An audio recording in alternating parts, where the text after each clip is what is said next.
Okay, अस्सलाम वालेकुम। अब जो हम लैब करने जा रहे हैं वो है प्रैक्टिकल नंबर 4, कोर्स नंबर 622 का। ज़्यादातर जो ये लैब्स हैं, जैसे हमें पता है कि ईव्यूज़ पे ही करनी है। और ये वाली जो लैब है ये भी ईव्यूज़ पे ही है। इस पे अच्छा, अब हमें करना क्या है? ये जो हमें देखा है कि हमें डेटा तो गिवन है, राइट। सवाल में लिखा हुआ है refer to the data on copper industry given in data copper. चाहिए कॉपर के ऊपर डेटा है। From this data estimate the following regression model and interpreted the results. Log of CT is beta 1, beta 2, beta 3, beta 4, beta 5. 1 2 3 4 5। CT क्या है? 1 2 3 4, 1 2 3 4, सही है। Copper इसमें हमने इस इक्वेशन के मुताबिक जो है वो डिपेंडेंट लिया हुआ, बाकी सब इंडिपेंडेंट वेरिएबल्स हैं। बोल किया ना इस पे। अब एच जो है is the number of housing starts per year. Number of housing starts per year. I think ये स्टार्ट से क्या मतलब है? आई थिंक इसका मतलब यही है कि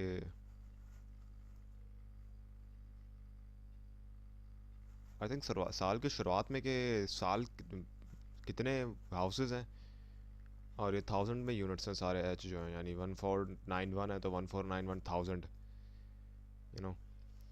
and use all the previous practical obtain the residuals and standardized residuals from the preceding regression and plot them. What can you surmise about the presence of multicollinearity in these residuals? सही है, हमें इसका रेसिजुअल्स लेना है, यानी ordinary रेसिजुअल्स और standardized के residuals from the preceding regression and plot them. सही है। What can you surmise about the presence of multicollinearity? सही है, हमें इसके पहले रेजिजुअल्स चाहिए। रेजिजुअल्स के लिए हमें इसका ऑफ कोर्स वो चाहिए। ये डेटा हमने पहले से रिव्यूज़ में लिया हुआ है, ये आपने इंपोर्ट कर दिया। सही है। व्यू क्विक पे जाएंगे। एस्टिमेट इक्वेशन हमने C01 को वो लिया हुआ है ना, HIL। HIL के अलावा और क्या है? ए है। अच्छा, डेटा क्या लिया हुआ है? HILA। ILHA कर देते हैं जिस तरीके से डेटा इसमें गिवन है ना। ILHA, ये हमारे पास जो है वो एक रिग्रेशन रन हो गया। सही है। हाउसिंग का तो उसका डेटा ऑफ कॉपर पे कोई फ़र्क नहीं पड़ रहा, ए का फ़र्क पड़ रहा है, एल जो है वो सिग्निफिकेंट है, आई भी इनसिग्निफिकेंट है। आई और एच है क्या? आई 12 month average index of industrial production. अच्छा, ये कह रहा चाह रहा है कि भाई कॉपर का इस पर कोई फ़र्क नहीं पड़ता। सही है। अच्छा, इसमें क्या करना है? नंबर डेटा हमें इसकी रेजिजुअल्स हमें बताने हैं। रेजिजुअल्स कैसे निकलते हैं? ये आपके पास आउटपुट है, आप व्यू में जाएं।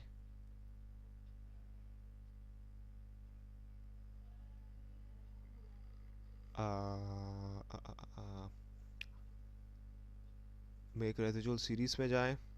ऑर्डिनरी आपको स्टैंडर्डाइज भी बनाने हैं अभी। ऑर्डिनरी आपके पास रेजिजुअल्स आ गए हैं, अब हमें स्टैंडर्डाइज निकालने को भी बोला गया। वो कैसे बनते हैं मैं बताता हूँ।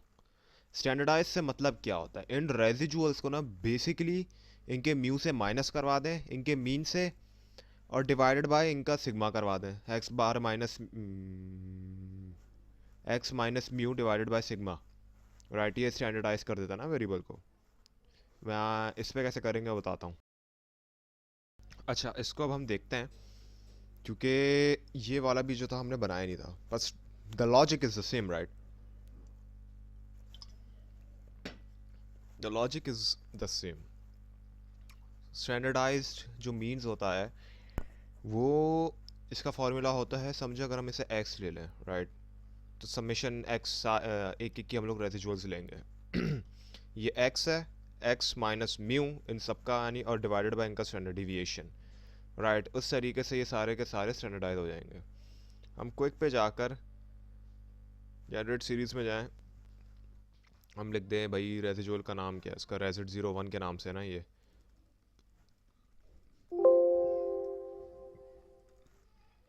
एस आर लिख देते हैं, स्टैंडर्डाइज रेजिजुअल्स, राइट। ऐसा आर का स्टैंडर्डाइज रेसिजुअल्स जो हम लिख सकते हैं वो क्या होता है, residual rigid 01 minus mean of rigid 01। अच्छा, अब मैं श्योर नहीं हूँ कि ये सही है, पर चेक करते हैं, कोशिश करते हैं, राइट। नहीं होगा तो क्या होगा, ज़्यादा ज़्यादा एरर दे देगा। और फिर हम लोग कर देते हैं at standard deviation of resid 01. Let's see what it gives. I think mean problem करेगा। mean is not defined, mean को फॉर्मूला नहीं उठा रहा, हमें एट द रेट लगाना पड़ेगा। वाह वाह, अभी क्या देखते हैं क्या आ रहा है। ये स्टैंडर्डाइज रेसिजुअल्स है। अच्छा, मैं आपको ना एक ज़रा सी इंटरेस्टिंग चीज़ दिखाता हूँ, थोड़ी लॉजिकल बेस। सही है। अब समझे मैं कोई भी बना रहा हूँ, एम ए कह लें, एक रेसिजुअल्स की सीरीज ही है ये, रेजिड 01 जो हमारे पास सेव्ड है। अगर मैं सिर्फ डायरेक्ट इसको इसके स्टैंडर्ड डिविएशन से ही कर दूँ, सही है, रेजिड 01 अमेजिंग लीगल नेम माशाल्लाह। अच्छा, एम ए लीगल नेम है, ओके। ए एम कर लो भाई, ए एम बन गया। अब ए एम देखते हैं क्या है।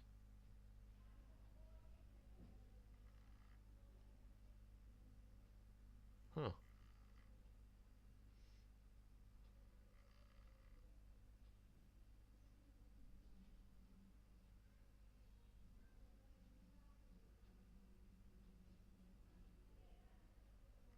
अच्छा, इट सीम्स वो दूसरी उसकी रिग्रेशन की बनती होगी। खैर, आप इस बात को इग्नोर करिएगा।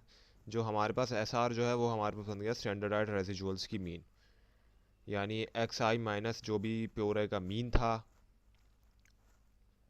और फिर जो भी इसका वो था, क्या कहते हैं, स्टैंडर्ड डिविएशन। सही है।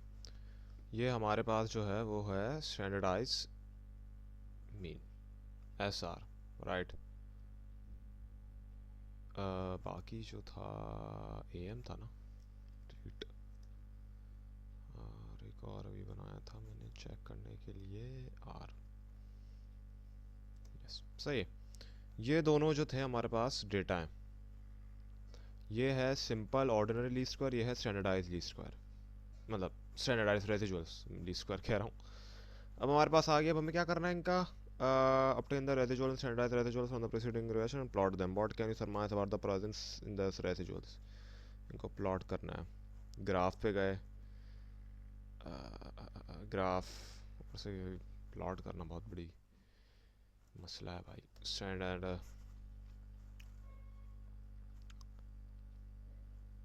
सुभान अल्लाह। अच्छा, सही है। अब हम रेजिड 01 को करते हैं, रेजिड 01, सही है। इसको देखते हैं क्या दिखाता है।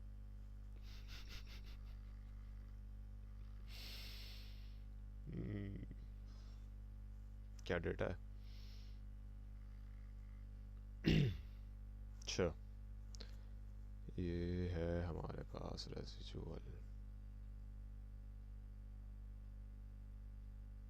कैसे काम भी करा है वैसे, नहीं काम तो करा, डेटा तो चेंज हो गया, तो कोई फर्क नहीं पड़ा क्या। अच्छी बात है। 1971 पे 9.1 आ रहा है, इसकी पीक क्या आ रही है 1972 पे।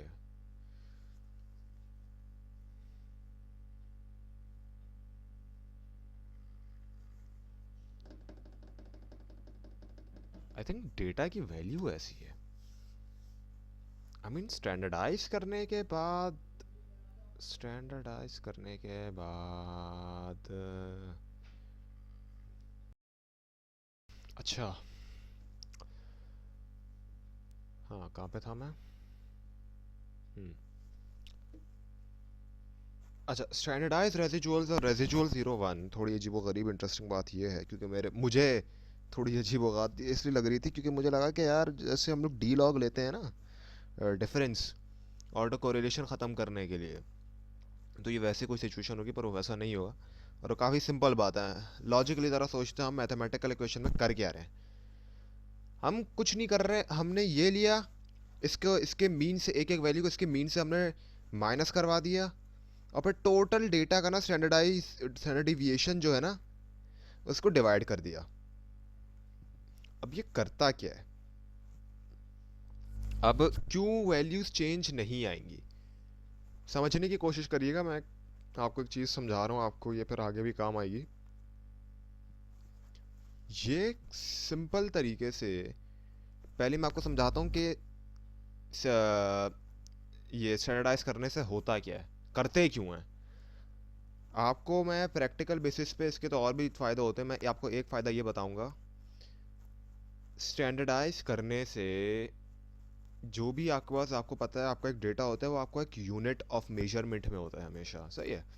या तो पैसों के यूनिट में होगा कि रुपीस का यूनिट है, सही है, हम पैसे गिन रहे हैं तो पैसे का यूनिट है, सही है। यूनिट नंबर्स हैं, सही है। अब जैसे नॉर्मल यूनिट्स हैं उसमें तो कोई यूनिट्स नहीं होते ना, क्या कहते हैं, जैसे नंबर ऑफ बॉक्सेस हैं, सही है। कंपनी के पास बहुत बड़ी एक कंपनी है, वो उसके पास कंटेनर रखे हुए हैं, सही है। अब उस कितने कंटेनर हैं, 100 कंटेनर है, 200 कंटेनर है, वो तो कोई यूनिट तो नहीं है ना, वो बस एक कंटेनर है। कोई लेंथ, सेंटीमीटर, मीटर, किलोग्राम कुछ तो नहीं गिन रहे ना, हम सिर्फ कंटेनर गिन रहे हैं। ऐसा एक बेसिक यूनिट लेस जो, for a lack of better words, आपको एक मेजरमेंट देता है, सही है। स्टैंडर्डाइज करने से एक वेरिएबल को वो आपको एक यूनिट लेस मेजरमेंट देता है। और जैसे, और ये आमतौर में जब होता है जब ऐसा डेटा हो जो आपके डिफरेंट यूनिट्स में हो। समझे, एक डेटा आपका क्या कहते हैं, किसी एक यूनिट में हो, सेंटीमीटर में हो और मीटर में हो, जैसा मैं आपको कहता हूँ, और आपको उसको एक पे लाना है, तो आप उसके स्टैंडर्ड, आप उसको उसके मीन से माइनस करवाएंगे और फिर डिवाइडेड बाय इसका हम स्टैंडर्ड डिविएशन कर देंगे, तो आपको एक यूनिट पे ले आएगा जिससे हम इसे कंपेयर कर सकते हैं। क्योंकि याद रखिएगा हमेशा, कंपेयरिंग सिर्फ उन दो चीज़ों में या उन लोगों में होती है,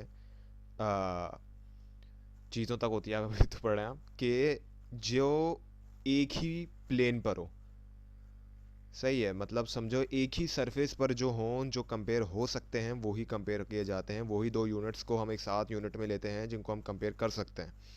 अब आप नॉर्मल नंबर्स के यूनिट को समझो 76 मार्क्स से आए हैं और मैं आपको बोलूँ कि उसको कंपेयर करो या एनालिसिस करो 76% के साथ, लग तो वो 76 हैं लेकिन दोनों के यूनिट अलग हैं, उनका आंसर जो आएगा ना वो कुछ तो आ जाएगा। सॉफ्टवेयर में कचरा डालोगे वो कचरा भी बाहर दे देगा बकौल हमारे प्रोफेसर के। लेकिन काम करना क्या है, डालना क्या सही है, वो मैटर करता है, सही है। ये स्टैंडर्डाइजेशन होता है और ये इसलिए इस्तेमाल होता है ताकि जो यूनिट्स हैं जिनको हम कंपेयर कर रहे हैं, सारे ऑफ कोर्स नहीं पर ज़्यादातर सर्टेन सिचुएशन के अंदर उन्हें हम कंट्रोल करने के लिए स्टैंडर्डाइज करते हैं ताकि उन दोनों में कंपेयरिंग किया जा सके। ये होती है स्टैंडर्डाइजेशन की वजह, सही है। अब इधर ग्राफ में क्यों नहीं डिफरेंस आया, क्यों डिफरेंस आएगा आप सोचें। डिफरेंस इन ग्राफ्स में, इन पीक्स में जब आता एज कंपेयर टू इससे, जब हम कोई नंबर में या कोई सी एक यूनिट में डिफरेंस ला रहे हैं। क्योंकि देखें, हम जो डिफरेंस ला रहे हैं वो सिर्फ इसमें नहीं है, मतलब सिर्फ किसी एक यूनिट में नहीं है, वो सारे के सारे पॉइंटों में डिफरेंसेस ला रहे हैं। जितना डिफरेंस एक पॉइंट में ला रहे हैं ना, उतना डिफरेंस दूसरे पॉइंट में भी ला रहे हैं, सही है। एक एग्जांपल सोचें कि 1 से 10 नंबर की ना एक नंबर की सीरीज है, 1 2 3 4 5 6 7 8 9 10 तक, सही है।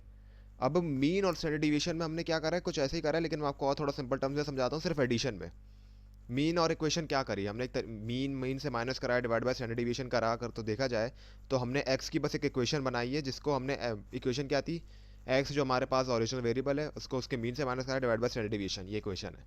इसी तरह मैं आपको एक नई इक्वेशन बनाता हूँ कि एक्स प्लस 10 विद कह लो, 10 विद हम विद ले रहे हैं, सही है। तो जहाँ x की फिर अंदर की सीरीज में वापसी जाते हैं, 1 2 3 4 5 6 7 8 9 10 है। अगर x में मैं +10 करूँ, सही है, यानी x1 में, यानी जो 1 था, यानी 1 + 10 करूँ, वो भी क्या कहते हैं 11 आ रहा है। x2 जो 2 है उसमें +10 करूँ तो वो भी क्या कहते हैं 12 आ रहा है। x3 में 13 14 15 16 17 19 20, सही है। मतलब चेंजेस आए हैं यूनिट्स के अंदर, लेकिन जितना चेंज x1 में आया था उतना ही चेंज x2 में आया था, जितना चेंज x3 में आया था उतना ही चेंज x4 में आया था। इसी तरीके से जितना चेंज x1 से लेकर x9 तक आया है +10 का, उतना ही चेंज x10 में भी आया है, इसलिए कोई ग्राफ में फ़र्क नहीं है। सही है। ये चीज़ आई डोंट थिंक प्रैक्टिकल में हमें करने की ज़रूरत, आपको समझने की ज़रूरत है, लेकिन ये है, ये करामत एक चीज़ है जो आपको आगे काम आएगी, अंडरस्टैंड करने की लॉजिक है। सही है, इस वजह से कोई चेंज नहीं आया। बहरहाल चेंज नहीं आया, अब क्या बोलेंगे हम इसमें जब कोई चेंज ही नहीं आया। क्या बोल रहे थे वो, god can you surmise about the presence of multicollinearity in this residuals. भाई हमें तो कोई मल्टीकोलिनैरिटी नहीं दिख रही। मल्टीकोलिनैरिटी पहली बात आप ग्राफ से देख भी नहीं सकते इस तरीके से।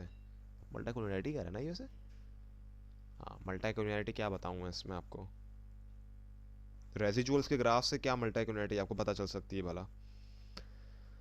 सही है, सारे जब ले रहे हैं, ये आपके पास हो गया। अब क्या करना है हमें, use all the previous practical points to verify the nature of the multicollinearity present in the data. अच्छा, प्रीवियस प्रैक्टिकल में अगर आपने प्रैक्टिकल नंबर 3 देखते हुए आए हैं इस वीडियो पे, तो उसमें एक चीज़ थी, क्लाइंस रूल ऑफ थंब बताना था और मैट्रिक्स बताना था, वो दो मेन चीज़ें थी, और एक VIF वेरिएंस इन्फ्लेशन फैक्टर। मैं आपको तीनों बता देता हूँ। क्लाइंस तो मैं नहीं बताना चाह रहा, लेकिन बता देता हूँ। पहले मैं आपको मल्टीकोलिनैरिटी डिटेक्ट कैसे करते हैं आपको बताता हूँ। पहला तरीका है, आप बनाओ क्या कहते हैं, कोरिलेशन मैट्रिक्स। कहाँ से बन, ऊपर से करते करते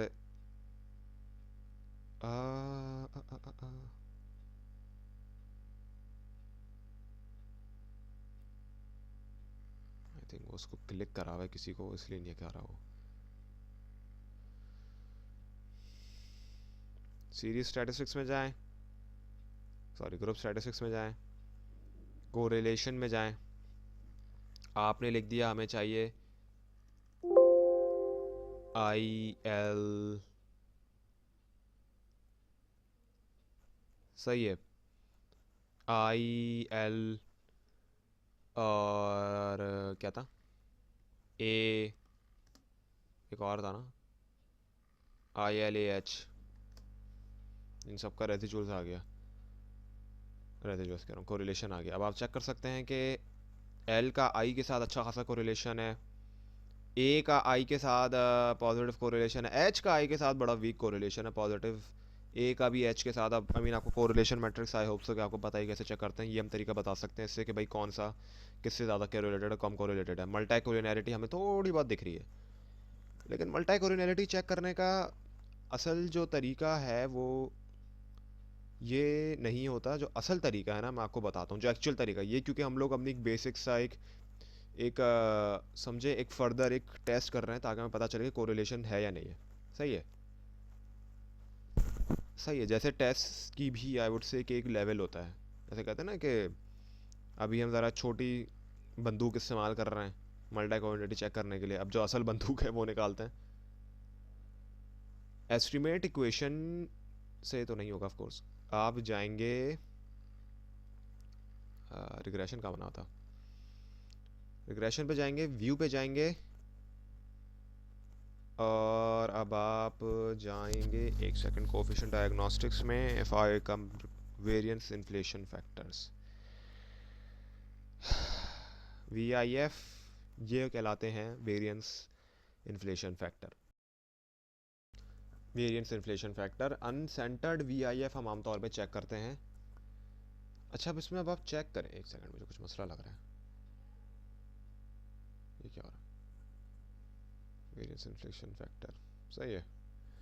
अनसेंटर्ड हम VIF आमतौर पे चेक करते हैं, जो हमारे पास ये है कोफिशिएंट का वेरिएंस नहीं ये। अब आप ये ज़रा चेक करें कि इसका VIF कितना आ रहा है, 93, 46 और 16 और 17। अब मैं आपको VIF चेक कैसे करते हैं बता देता हूँ। अगर VIF 1 है तो मतलब नो मल्टीकोलिनैरिटी है इसमें, सही है। अगर VIF 1 से 5 तक है तो लो है, 5 से 10 तक है तो मीडियम है, और 10 से ज़्यादा है तो सेवेयर है। और जैसा आप चेक कर सकते हैं इसमें मल्टीकोलिनैरिटी बहुत ज़्यादा सेवेयर है, इसलिए आप कह सकते हैं कि VIF के ज़रिए जो असल टेस्ट होता है मल्टीकोलिनेशन का, कि भाई इसमें बहुत ज़्यादा मल्टीकोलिनैरिटी प्रेजेंट है। सही है, ये हो गया अच्छा, जो क्लाइंट्स रूल ऑफ थंब है ना, वो भी थोड़ा टेढ़ा मेढ़ा ऐसा ही है, वो लिटरली यही है और कुछ नहीं है। मैं आपको एस्टिमेट इक्वेशन बता देता हूँ कि कैसे होगी। आप सारे डिपेंडेंट वेरिएबल्स हैं ना, आई एल एच और सी, आप एक एक करके सबको रख लें। I L H C, I L H A, 5 थे ना, 4 थे, 5 थे, एक सेकंड, 1 2 3 4 5, सही है। ऊपर से यहाँ पर वेरिएबल्स इतना है कि याद भी नहीं रहता। C H I L H ए।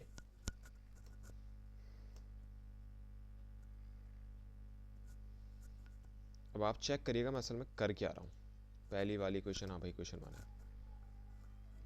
हमने डिपेंडेंट वेरिएबल जो आई एल एच ए जो था हमारे पास, ये था ओरिजिनली क्या था हमारे पास, ये था डिपेंडेंट वेरिएबल।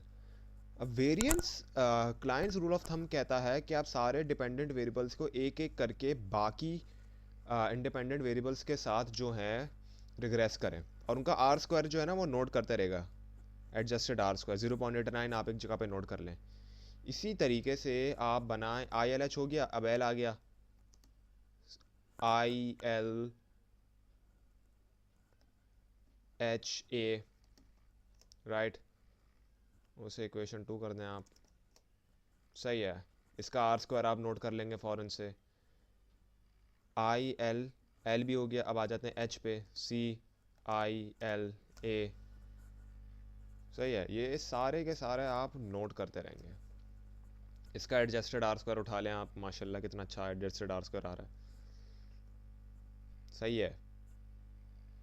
एस्टिमेट, सॉरी गलत वाला कर लिया, क्विक पे गए, एस्टिमेट इक्वेशन पे गए, ए पे गए, C I L H, right, equation 4 कर दिया आपने, सही है। ये आपके पास आ गया। ये जो है हमारे पास आ गया एडजस्टेड आर स्क्वायर। अब आप इन आर स्क्वायर्स का करेंगे क्या? जब आपने इन आर स्क्वायर्स को एक जगह पे ले लिया ना, तो आप लिटरली इसका इन स्क्वायर से जो है वी आई एफ निकालेंगे। I mean V I F आप डायरेक्ट, जैसे मैंने आपको दिखाया, वो भी कर सकते थे, लेकिन मैं आपको दिखाता हूँ कि करना क्या है। जब आपने वी आई एफ आ गया, अच्छा ये डेटा अलग है, वैसे मैं आपको एक चीज़ बता रहा हूँ, पहले से मैं बता दूँगा कैसे होगा। एडजस्टेड आर स्क्वायर जो आपने ले लिए हैं चारों वेरिएबल्स की, क्योंकि 4 इक्वेशंस बनेंगी, सही है। एक एक करके जब साफ को रखेंगे, और आपकी फिर जो भी आपने उस वक्त डिपेंडेंट वेरिएबल रखा था ना, आप उसको यहाँ पर रखेंगे। जैसे आई पहले रखा था, फिर हमने एल रखा है, फिर हमने एच रखा था, फिर हमने ए रखा था, इस तरीके से आप रखेंगे और उनके जो भी एडजस्टेड आर स्क्वायर था आप पुट कर देंगे। फिर आप टी ओ एल निकालेंगे। टी ओ एल होता है 1 माइनस आर स्क्वायर, जो भी आपका एडजस्टेड आर स्क्वायर आ रहा था, आपने इसको इससे माइनस करा दिया, 1 से आपका 0.443 आ गया। फिर आप 1 divided by T O L कर देंगे, सही है। वी आई एफ जो मैं आपको निकाल के दिखा चुका हूँ, 1 divided by 1 minus R square, आपके पास वी आई एफ आ जाएगा। अब फिर आप लिख देंगे कि दिस कॉमन डिसीजन क्या होगा, S R is greater than the original R, possible multicollinearity is present. अगर जो आपने नया आर निकाला है ये ऑक्सिलरी रिग्रेशन का इक्वेशन का, वो ओरिजिनल आर स्क्वायर से बड़ा है जो आपकी मेन इक्वेशन थी, वही पॉसिबल है कि मल्टीकोलिनैरिटी जो है वो आप ऐसे ऐसे करके लिख देंगे, सही है। इस तरीके से आपका वी आई एफ का क्लाइंट्स रूल ऑफ थंब हो गया। 3 मैंने आपको तरीके बता दिए। वो अलग बात है कि V I F, variance inflation factor और क्लाइंट्स रूल ऑफ थंब एक ही है, लेकिन मैंने आपको जब भी तरीके बता दिए कि आपको, आपसे कभी भी कुछ भी पूछा जाए तो आपको पता हो कि भाई क्या कौन सा क्या कहलाता है, सही है। अब क्या हो गया, use all the previous present the data. मैंने आपको एक कोरिलेशन का बता दिया, एक वी आई एफ डायरेक्ट बता दिया, और एक V I F Klein's rule of thumb के तौर पर बता दिया। तीसरा क्या था, try to remove the multicollinearity using the transformation. अच्छा, मल्टीकोलिनैरिटी को हटाने के लिए ना एक ट्रांसफॉर्मेशन होती है लॉग की, जो ये इक्वेशन एक्चुअली बनी हुई थी, जो ज़्यादातर लोगों ने अगर कभी करी है तो उनको समझ, वो थोड़े कंफ्यूज होंगे कि भाई ये लॉग क्यों नहीं लिया हमने पहले। वो इसलिए लॉग नहीं लिया क्योंकि लॉग इक्वेशन बनानी है, सही है, लेकिन आखिरी पार्ट से बनानी है, वो शुरुआत से नहीं बनानी। या बहरहाल आपसे जो भी सवाल पूछा जाए आपसे उसके मुताबिक करें आप। एस्टिमेट इक्वेशन में तो अबे छोड़ो मैं डायरेक्ट कर रहा हूँ। लॉग ऑफ C01 है ना, C ILH A मैंने लिया था ना, इसलिए कह रहा हूँ ताकि याद रहे हमें। लॉग ऑफ, आप भी जनरेट सीरीज से पहले वेरिएबल्स को चेंज कर सकते हो, लॉग में फिर भी कर सकते हैं, लेकिन मैं आपको बस ये करके फिर आगे बढ़ूँगा। IL सही है, HA सही है। ये हम लिख देते हैं लॉग इक्वेशन। ये बन गई आपके पास लॉग इक्वेशन। अब इस लॉग इक्वेशन का अगर मैं VIF लूँ तो देखते हैं क्या आता है। क्या VIF कम होता है या नहीं होता? इन थ्योरी कम होना चाहिए।